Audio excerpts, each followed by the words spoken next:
In today's video, I'm going to teach you how to make a Walmart credit card payment as a guest on the Synchrony portal. We'll keep this simple and secure. Start by opening your web browser and heading to Google. In the search bar, type walmart.sif.com and press enter. Look for the official Synchrony hosted page in the results, and before you click, check that the link begins with HTTPS and shows a small lock icon in the address bar.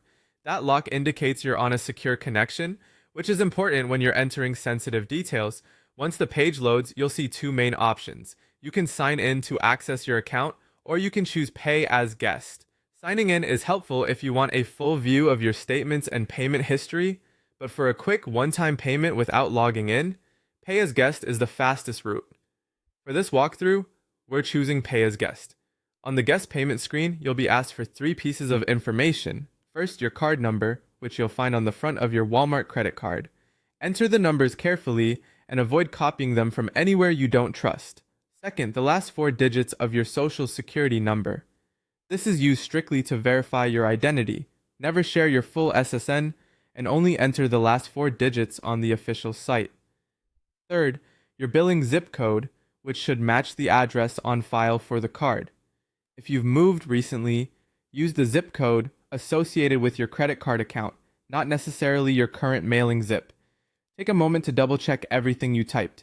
A single transposed digit can cause an error. Also confirm again that the web address is walmart.com and you still see the lock icon in your browser. That's your sign you're in the right place. When you're confident your details are correct, click Continue.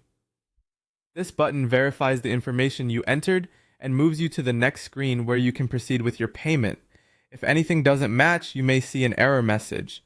In that case, re-enter your card number, confirm the last four digits of your SSN, and make sure your zip code matches the one on your account.